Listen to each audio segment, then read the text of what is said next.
Hey, what's going on, everyone? This is Juskewycz of Daily Fantasy Winners, bringing you another episode of Tee to Green. And in this week's episode, it is the Dean and Deluca Invitational. And if you are wondering what in the world the Dean and Deluca Invitational is, it is another tournament that has just simply gone to a new sponsorship name, and it used to be called the Crown Plaza Invitational. This is a golf tournament that has been around since the 1940s and always played at Colonial Country Club. It is one of the longest running golf tournaments on the PGA Tour that's not a major championship. So it's got about a 70-year history, roughly. And so in any case, no need to think that this is some kind of a new tournament. It's just simply a new sponsorship name. This is the golf tournament before the Memorial, and so this will be a little bit of a weaker field, so to speak. We do have some of the top names like Jordan Spieth, Zach Johnson, Matt Kuchar, Adam Scott in the tournament, but nevertheless, the overall depth of the quality of this tournament isn't quite as good just because it is a bigger tournament next week in the Memorial. Speaking of which, in my next video, I will be talking a little bit about how I believe next week and pretty much going on through the rest of the year is kind of the cream of the crop and the core of this PGA Tour season because of the way the Olympics is obviously happening this year with golf, and we are just going to have not necessarily every single week, but pretty much nearly nonstop. There's going to be great fields in each DFS field, DraftKings PGA Tour event. The way it's going to work out. And so I'll spend a little time on that in my next video. But just keep in mind, some of these weaker fields are going to kind of slow down and eventually come to a stop here as we really are just entering very close here to the summer portion of the schedule. But we're dealing with the Dean and Deluca Invitational this week. This is going to be a slightly smaller field this week, which is good for DraftKings people, just because it's going to be easier to get all 6 of your golfers through the cut on through Friday's run, which has been a little bit difficult to do over the last couple of weeks. So there's usually about 150 golfers in each PGA Tour tournament. There are about 120 this week, but it's still the same cut rules, tied for 70 plus ties. So there's about 30 fewer golfers that will miss the cut, basically. Just a higher percentage, essentially, of golfers will make the cut instead of kind of that roughly the halfway mark, like it usually is. Where is this golf tournament? Colonial Country Club, par 70, tips out at 7,204 yards. So this is about an average length golf course for a par 70. This is in Fort Worth, Texas, the second tournament in the state of Texas, in this kind of little two-tournament Texas mini swing, if you will. This is a ball strikers golf course, certainly. There are narrow fairways that are very heavily tree lined. In some cases, there are the woods come into play on several different holes, and so there aren't a lot of penalty strokes as far as water hazards or lateral hazards are concerned. There's a few, and it does come into play. But on top of that, there's a lot of woods that come into play, and even in the holes where it's just heavily tree lined, it's very difficult to have a shot at the green in 2. You have to be pretty much fortunate to find a gap in the trees or to be hitting a very good punch shot. So driving accuracy will be important. More on that in just a little bit. And then also just wanted to add on that these are smaller greens, generally speaking. If there is a course that has some kind of a similarity to here, I would probably use Harbortown Golf Links as kind of a reference point of a similarity. It's not the greatest apples-to-apples comparison, but generally speaking, it's about the best comparison I think you're going to find. Let's see here. There are 2 par 5s on this golf course, holes 1 and 11. The first hole is 565 yards. There will be about 10 eagles on this hole, generally speaking. The longer hitters and even some of the medium-length hitters will go for it.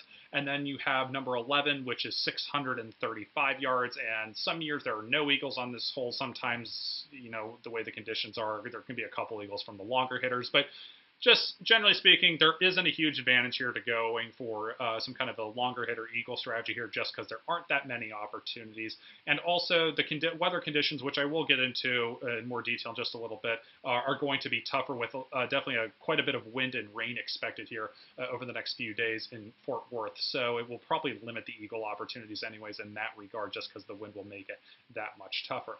Okay, moving on to statistics. We're going to do the basic strokes gained tee to green. Proximity to the hole, and I always say proximity to the hole every single week because I think it's a very good stat, but it is, I think, especially important this week because we are dealing with smaller greens and because this is so much of a ball strikers golf course. I would really put even a stronger emphasis on the proximity to the hole.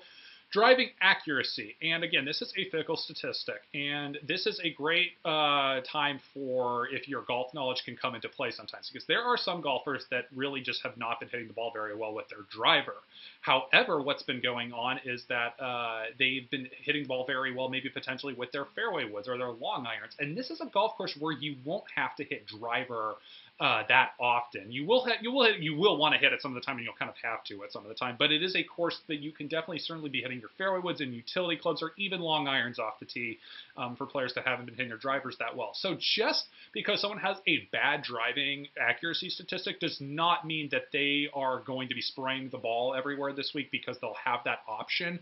I'll dive into a couple golfers that I'll recommend to kind of fit that category here in just a little bit, but there are definitely going to be several players that fit that category the more you dig deeper and the more you just simply know about the golfers on the PGA Tour. So that can definitely help you out. Let's see, scrambling is going to be a big thing here. Smaller greens, and especially when players are missing the fairways, when they're hitting their punch shots close up to the green, they're definitely going to be scrambling quite a bit. And the players that make pars, are able to make their pars when they're not hitting the ball that well, are definitely going to be the ones keeping themselves in contention on Sunday, potentially, and then, of course, giving themselves a shot to win the golf tournament on Sunday. And then lastly, just adding on top of that, bogey avoidance is very good. Like I said, avoiding the bogeys ties in definitely very much to scrambling. And this is not really a golf course where it's like an aggressive versus conservative decision-making type of golf course. I said it's a ball strikers golf course, and it's like TPC Sawgrass is definitely a ball strikers golf course. But there are water hazards everywhere, and there's definitely a conservative and aggressive, approach to that golf course, unlike this. So that's why I'm saying Sawgrass maybe not be the best comparison to this course, even though that there are a couple similarities there. So, but yes, bogey avoidance is very good here. And then a recent form, of course, is always great as well. And we put that in every single week. Okay, weather forecast. There is supposed to be rain Thursday and Friday, especially on Friday. It's supposed to be a pretty high chance. It is supposed to be particularly windy kind of all week throughout the tournament. And then, of course, particularly in the afternoons. And what I will say just for right now, again, recording this on a Tuesday afternoon, the Thursday AM, Friday PM wave could be really good tee time wave. There's potential of it. Of course, we're going to check in again on this Wednesday night. The reason why on this is because if there's no rain delay at all on Thursday, and they just play that around normally as is, the winds will only be about 10 miles an hour Thursday morning, but it is supposed to be about 20 miles an hour in the afternoon, which would make Colonial very difficult. And then on Friday, there's supposed to be a bunch of rain, and it's supposed to be wind as well on Friday. Now, if there is a weather delay there possibly, you would want golfers that are going to play after the rain delay when the course is essentially soaked, and then potentially those Friday afternoon golfers could be bumped back to Saturday morning when the wind is died down and the course is wet. So it means you could actually get two favorable tee time waves on a Thursday morning, Saturday morning type of a deal. Again, this is just very early speculation on what could potentially happen looking at the weather forecast. It's very tough to guess with golf tournaments because every golf course is different in terms of how well they drain. Are there storms? And, storm cells can be all kinds of crazy, depending on where they are and the time of year and everything. So in any case, visit the forum, DailyFantasyWinners.com Wednesday. We can talk about it there Wednesday evening, but there definitely could be a tee time wave here that's great to target, or it might just be way too unpredictable, and we might just say it's not worth it at this point in trying to target it, or maybe just make a couple lineups to target a tee time wave just for the sake of GPPs. Okay, moving on to the picks. So same deal, A list here and then B list in the forum. And then, of course, we can talk about all the picks on DailyFantasyWinners.com. And again, these picks are generally targeted more toward GPPs as opposed to cash lineups. I'm happy to talk about cash lineups as well on the forum with people as well. But the popular tendencies, just for all people of all skill levels of DFS is to do the bigger tournaments and the GPPs. And I think they're more fun. And quite frankly, I think they are, again, I've said this in previous videos, but if you haven't heard those before, I'll say it here. I think GPPs are much more profitable than cash, especially when you're dealing with high ownership percentages, because ownership matters a great deal in GPPs, and I think you can take advantage of it. Certainly, you can take advantage of it definitely. So moving on here, first pick on the A list is Jordan Spieth. Okay, so Jordan Spieth was obviously in contention last week, and then played horribly on Sunday, and just no way around it. The main reason why Spieth was not in contention on or mainly just kind of lost it down the stretch, which for two reasons. One, he wasn't making putts, which can happen to anybody. But secondly, he was missing the fairway. But the thing is, Jordan, again, has particularly struggled with his driver. Does not look very comfortable standing over the ball with it. Even sometimes I've noticed when I've watched him. But even so, even if I kind of look at that away, he was still in contention on Sunday. But secondly, Jordan is somebody that will not need to hit driver all the time on this golf course. You know, Spieth's not a bomber, but he's not a very short hitter either. He will definitely be able to, you know, hit 3-wood, you know, fairly accurately if he wants to go that route. And again, I know Spieth's price at $12,800 is a lot more expensive than the rest of the guys at $11,300 and below, which makes me think he will not be that highly owned. A lot of people are kind of bullish and negative on Jordan Spieth right now, and I just think that's the perfect time to use him on a golf course like this. You know, it's in Texas, and not even so much that, you know, it's the Texas thing, but just more so that he will be lowly owned. He's clearly the best player still in this field for a golf course like this where bombers aren't necessarily needed, and he won't be needing to driver a bunch. So, like Jordan Spieth this week, Matt Kuchar is my next guy at 11,000. He is somebody that's has terrific form, great history here, and is just a good course fit. Was a little concerned on the ownership when I first started looking at him, but at the same time, Kuchar is usually somebody that has not been winning golf tournaments lately, and everybody thinks he's just a high floor, low ceiling type of guy. I just think it's Kuchar's, you know, he's put himself in contention. He's playing great golf. He just hasn't won. I think it's more just kind of a variance and luck factor that he hasn't won. And I still think with guys like Adam Scott and Zach Johnson around him, that the ownership still won't get too out of hand with Kuchar. So I still think you could own him, you know, over 20%, and, you know, his ownership will be lower than that, and you can go that route and it'd be perfectly fine. The third guy in the 10,000 plus range is Patrick Reed. Now, Patrick Reed, again, is somebody you're thinking driving accuracy is not good for Patrick. That is, again, more with the driver, in my opinion, with in Patrick's case.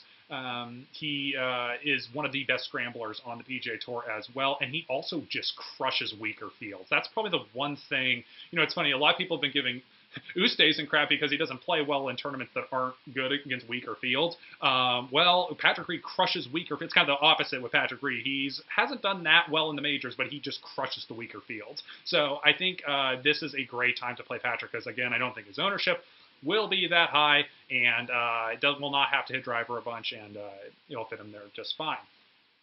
Moving on to the $9,000 level range. Now, speaking of Louis Oosthuizen, I'm going to say Oosthuizen and Charles Schwartzel again. I think simply Oosthuizen and Schwartzel are underpriced for what their upside is, and they're better players than the players around them. And again, the ownership of them will not be that high. They weren't that high last week, and I don't think they'll be that high this week. I think you're just getting great value there for the upside in there. Remember, we're talking GPPs here. They're not the greatest cash plays. I'm with you on that. But as far as the GPPs go, I think you're getting great value there if you want to throw them in a few lineups. Moving on to the $8,000 range, I am a little worried about the ownership of Danny Lee. But there are, again, enough players around him that I don't think the ownership will be that bad for Danny. He is playing great golf right now, especially since he and his caddy parted ways before the Masters. That was kind of like it was reported out there, and it was out there, you know, on the internet and all that, and reported. I don't remember who broke the news, but it's out there. But in any case, he wasn't playing great golf leading up to the Masters, parted ways with his caddies, and he's been playing terrific golf since then. And it's a terrific course fit for him. And again, the ownership is a little worrisome, but I still don't think it's going to be that high because Danny Lee still is never that highly owned of a golfer for some odd reason. Kind of getting Justin Rose-esque a little bit, but hopefully Danny Lee's not owned as highly as Ryan Palmer. I was a little bummed at how highly owned Ryan Palmer was last week. So hopefully my judgment's a little bit better on that one this week for a guy around this price point. Okay, next. Bill Haas. Yes, absolutely. Bill Haas, 8,700. He is somebody that's been under the radar. He does not get talked a lot about in the DFS world, and I don't know why exactly because he's a very good player.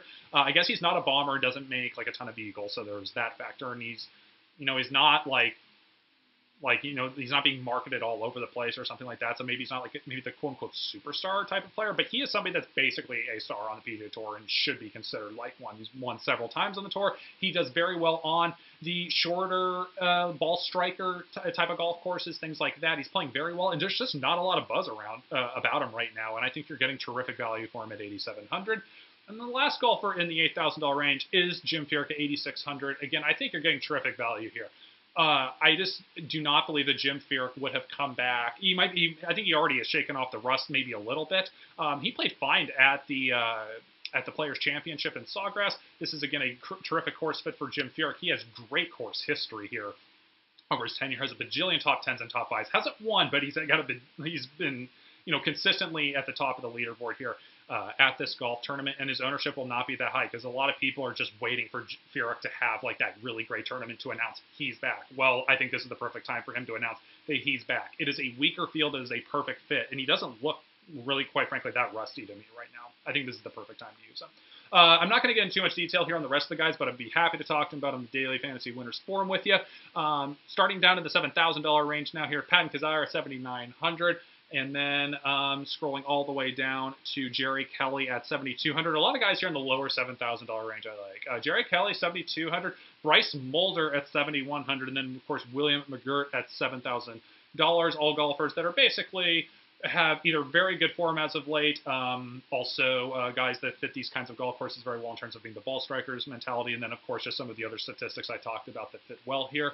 I think will go well. And then the three golfers I like in the $6,000 range to wrap this up for A picks are Lucas Glover, Emiliano Grillo, and then David Hearn as well. Generally speaking here, there are not a ton of really cheap golfers I like this week as far as, mid 6,000, lower 6,000, and into the $5,000 range.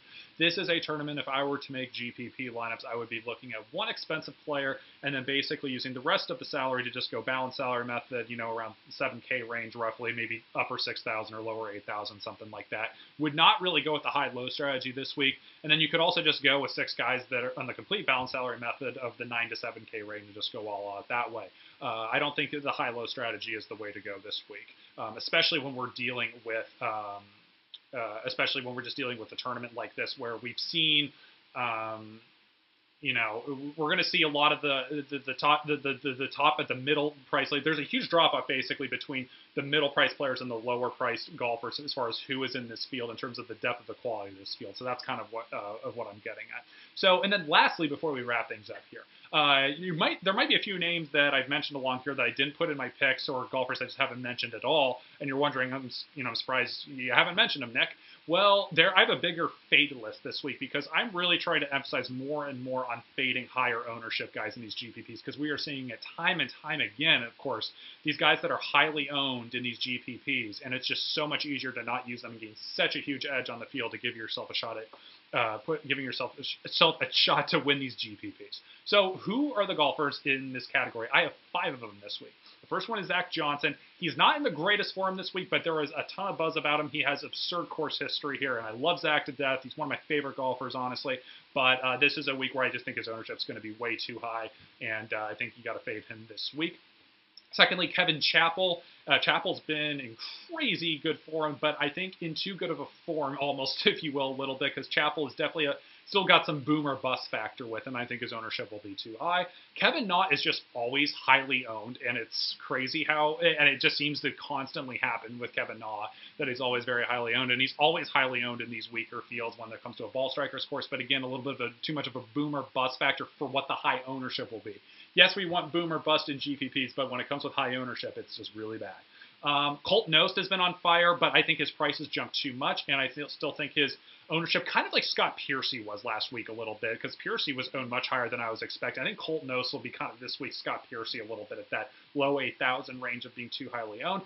And then lastly, and this crushes me because I picked him so many weeks and it worked out well, but his ownership's going to be way too high this week, is Siwoo Kim, and he's down at the $5,000, what is he, $5,900, I believe, if I remember right, or maybe even lower. Where the heck did Siwoo go here? Poor organization on my part. 5,900. Okay, it was 5,900. Sorry, wasting your time. So Siwoo is, again, somebody that's been playing very well. I have no idea why he's 5,900, but it's just too cheap. It's just too cheap, and the ownership's just going to be way too high for him. So you want to use him in cash formats, absolutely go for it. But as far as the GPPs go, I wouldn't do it for the high ownership at that price point. Okay, that is it. Thank you for watching. Of course, you can like and subscribe our Twitch and YouTube channels. And then, of course, you can follow me at Nick Juskewycz, and then follow Daily Fantasy Winners at DFSnerd, and talk to me, of course, on DailyFantasyWinners.com in the golf forum section. All right, good luck, everyone.